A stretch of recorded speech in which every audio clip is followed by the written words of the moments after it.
ये सब जो चल रहा है, हरिभूषण ठाकुर बचौल से शुरुआत कर लूं क्योंकि बिहार आपका राज्य है। हिंदू राष्ट्र बनेगा भारत, इसमें कोई तकलीफ है, कोई दिक्कत है आपको? और अगर आप साथ खड़े हैं हरिभूषण ठाकुर बचौल के, तो आप ही के राज्य में 17% मुसलमान है, कहां भेजने की प्लानिंग है नीतीश कुमार की? चलिए, आपने तो सवालों की बौछार कर दी है गरिमा जी। मैं एक एक करके सबका उत्तर देता हूं। हम सभी जानते हैं कि हमारा देश संविधान से चलता है और संविधान की मूल प्रस्तावना है कि हमारा देश भारत सेक्युलर और डेमोक्रेटिक राज्य है, जहां सभी जाति धर्म के लोग पूरे इत्मीनान के साथ रहते हैं। अभिषेक, आवाज बढ़ा दीजिए जी प्लीज करिए। क्या मेरी आवाज मिल रही है आपको गरिमा जी? अभी मैं सुन रही हूँ अभिषेक जी, प्लीज करिए। जी हाँ, मैंने यही कहा आपको कि हमारा देश संविधान से चलता है और संविधान की मूल प्रस्तावना में है कि हमारा देश भारत एक सेक्युलर और डेमोक्रेटिक स्टेट है, लोकतांत्रिक और धर्मनिरपेक्ष राष्ट्र है, जिसमें सभी जाति धर्म के लोग रहते हैं, सुकून से अपना काम भी करते हैं। और नीतीश कुमार जी ने भी ऐसा ही बिहार बनाया है, जहां हर किसी को अपना काम करने की छूट है, धार्मिक आस्था रखने की छूट है। अब ऐसे में कोई कह दे कि हिंदू राष्ट्र बनाएंगे, कोई कह दे इस्लामिक स्टेट बनाएंगे, तो ये बेमानी है। होता यह है गरिमा जी कि अभिव्यक्ति की आजादी मिल जाती है लोगों को संविधान के ही अधिकार के हिसाब से, लेकिन लोग इसका दुरुपयोग एक तरह से करते हैं। और तो ऐसे में अभिषेक, सरकार की जिम्मेदारी क्या होती है? अगर हरिभूषण ठाकुर बचौल जैसे विधायक ये कहते दिखे कि बिहार भी हिंदू राज्य है, देश भी हिंदू राष्ट्र है, संसद में कानून लाया जाएगा, तो सरकार की जिम्मेदारी क्या बनती है? मैंने टोटली इस बात को कंडेम करना, हम लोगों ने मजबूती से इस बात को कंडेम किया है। और किसी भी व्यक्ति का कोई भी बयान गरिमा जी अगर कानून की सीमा को लांघेगा तो तनिक भी देर कार्रवाई करने में भी नहीं होगी। इस बात को भी सबको याद रखना है। और कोई ये कह दे कि होली के दिन मुसलमान अपने घर में रहे, कोई ये कह दे कि होली का दिन है तो भाई हिंदू समाज के लोग इसको पर ब्रेक लगा ले, ये सब बेबुनियादी बातें हैं। गरिमा जी, मैं आपको एक दिलचस्प बात बताऊं, शायद आपका भी ध्यान इस पर नहीं गया हो। कहिए ना। अगर आप विगत 10 सालों की बात करें तो 10 सालों में होली शुक्रवार के दिन यानी जुमे के दिन 4 बार आई है। और बहुत पीछे जाने की जरूरत नहीं है, आप गूगल करके देख सकती हैं। 2022 में भी होली 18 मार्च को थी और फ्राइडे का ही दिन था। क्या आपने डिबेट कराई थी गरिमा जी? क्या इतना बवाल हुआ था? नहीं ना। कभी कभी ऐसा होता है कि लोग इस पर बवाल कर देते हैं, अपने अपने हिसाब से बहुत तरह की बातें बोल देते हैं। हाँ, तो लेकिन वास्तविकता इससे इतर है। ये कौन लोग हैं जो बवाल करने के मौके ढूंढते हैं? हरिभूषण ठाकुर बचौल जैसे लोग उसी में शुमार होते हैं क्या? दो तरीका है, दो तरीका। देखिए, वो जनप्रतिनिधि है और हर जनप्रतिनिधि को सोच समझकर बयान देना चाहिए, क्योंकि उनके बयानों का लोग अनुसरण करते हैं। लेकिन बिना सोचे समझे भी बयान दिए जाते हैं। तो एक तो बात उन्होंने कही। दूसरा, ग्राउंड पर क्या होता है कि हमने कई बार देखा है कि कैसे सामाजिक तनाव पैदा हो, इसको लेकर के लोग जो है सो बहुत सारी ऐसी एक्टिविटीज करते हैं जिससे लॉ एंड ऑर्डर पे फर्क पड़ता है। लेकिन बिहार नीतीश कुमार जी के हाथों में है। नीतीश कुमार जी ने कभी भी सामाजिक तनाव को उत्पन्न नहीं होने दिया है। इस देश में हमने वह भी तहजीब देखी है कि पूरे देश से लोग पिचकारी भेजते थे अकबर को, और हम गंगा जमुनी तहजीब वाले लोग हैं। ईद भी उसी हर्षोल्लास से मनाते हैं जिस हर्षोल्लास से हम होली, दीपावली या छठ पूजा मनाते हैं। नहीं तो अगर नीतीश कुमार सांप्रदायिक हमें तो लगता है कि इस तरह के बयानों को तूल देने की जरूरत नहीं थी। अभिषेक, नीतीश कुमार अगर सांप्रदायिक सौहार्द के पैरोकारी हैं तो फिर बीएनएस की धारा मौजूद है 196 और 197। दो समुदायों के बीच नफरत पैदा करना, विभाजन बढ़ाना, खाई को चौड़ा करना। 196 बीएनएस की धारा है और 197 है, बाकायदा एफआईआर है। हुई क्या एफआईआर? आपने इस बात को भी समझा और देखा है कि जब भी कोई व्यक्ति इस तरह के बयान देते हैं और उस बयान का अवलोकन, आकलन ऑटोमेटिकली प्रशासन और सरकार की तरफ से हो रहा होता है। अगर शब्दों की सीमा 1% भी लांघी जाएगी, इसमें कहा गया कि लोग अपने घरों में रहें, शब्दों की सीमा 1% भी लांघी जाएगी तो कार्रवाई जो कानूनी है, जो न्याय सम्मत है, उसमें कोई देरी नहीं होगी गरिमा जी। हर स्थिति का अवलोकन हो रहा है और अवलोकन के बाद आपके सामने चीजें होंगी। और मैं ये जिम्मेदारी से सवाल पूछ रही हूँ, एक सिटिंग एमएलए, आप जिस पार्टी के साथ सरकार में हैं, उस पार्टी का एक सिटिंग एमएलए कह रहा है बिहार भी हिंदू राज्य है। देश भी हिंदू राष्ट्र है। तो आप फिर या तो आपने इंतजाम कर लिया कि 17% बिहार के मुसलमानों को आप पाकिस्तान भेज देंगे, या फिर कार्रवाई करेंगे। गरिमा जी, ये बेबुनियादी बात है। रुक जाइए, थोड़ा रुक जाइए गरिमा जी, मैं आपसे भी धैर्य धारण करने की अपील करूंगा। कहिए ना।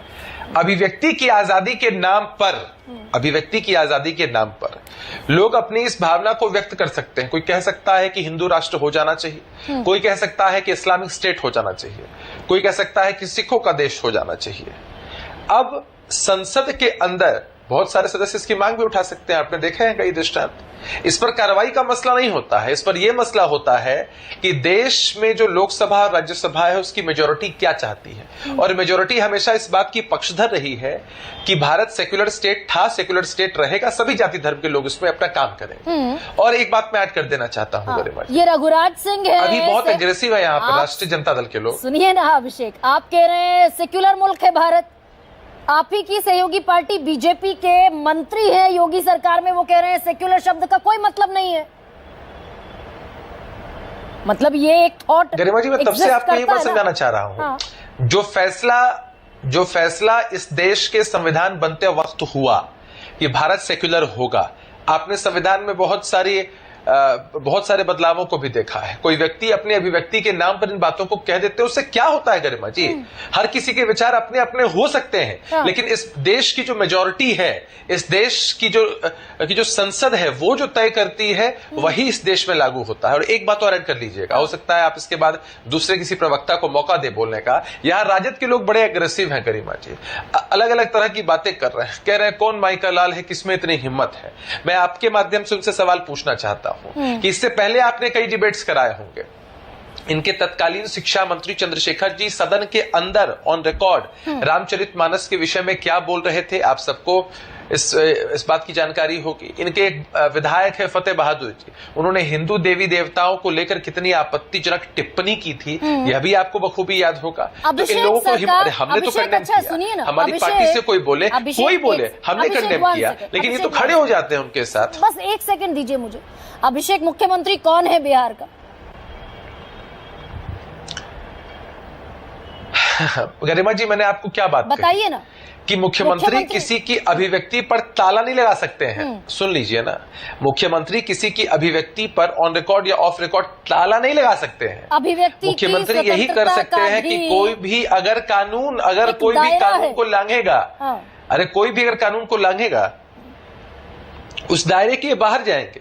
देखिए, कानून के दायरे के बाहर जाएंगे, कानून सबके गिरबान तक अपने आप पहुंच जाएगा, वो मसला नहीं है। वो मसला तो एकदम सबके लिए बराबर होता है। हम ये कहना चाहते हैं कि ये दोहरा चरित्र क्यों? एक तरफ जब राजद के लोगों के अंदर इतनी हिम्मत नहीं कि इस तरह की आपत्तिजनक टिप्पणी अगर इनकी तरफ से की जाती है, पूरी पार्टी खड़ी हो जाती है। आज भी मुझे वो दृश्य याद है, इनके प्रदेश अध्यक्ष जगदा बाबू खड़े होकर कहते हैं कि नहीं, हमारे लोगों ने एकदम सही कहा। अरे हम में तो हिम्मत है गरिमा जी, हम तो अपनी पार्टी से कोई बोले, गठबंधन से बोले, अन्य पार्टियों से बोले, हम कंडेम करते हैं। बड़े सम्मान से ये पूछ रही हूँ, आपने मेरे प्रश्न का जवाब नहीं दिया, लेकिन मैं सम्मान से पूछ रही हूँ।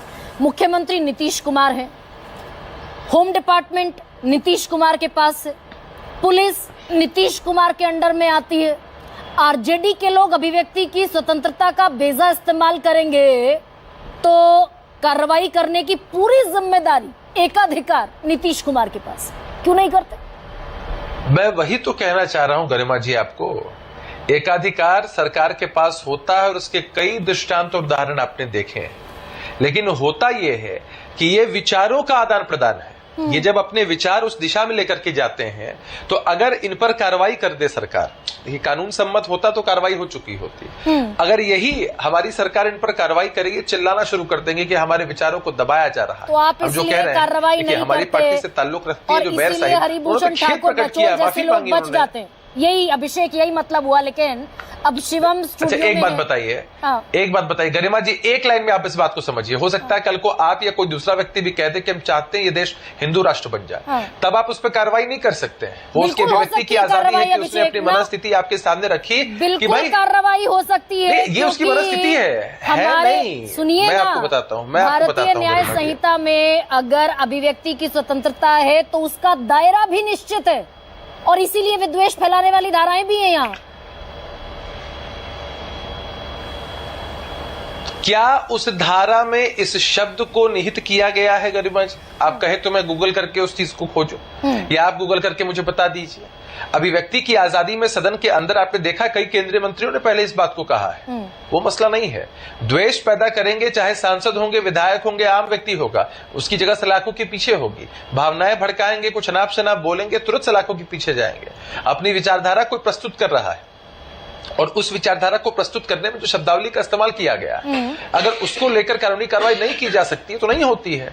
हम कंडेम करते हैं उन बातों को। हम क्या कहते हैं कि लोकतंत्र में अभिव्यक्ति की आजादी के नाम पर अगर अभिषेक पार्लियामेंट का और विधानसभाओं का आप जिक्र कर रहे हैं, वहां किसी भी रिप्रेजेंटेटिव के लिए इम्यूनिटी है, लेकिन outside of the parliament, outside of the state assembly ये इम्यूनिटी नहीं है। वो भी इक्वल अमंग ऑल है, चाहे कोई भी रिप्रेजेंटेटिव हो। लेकिन अब मुझे आगे बढ़ जाने दीजिए शिवम।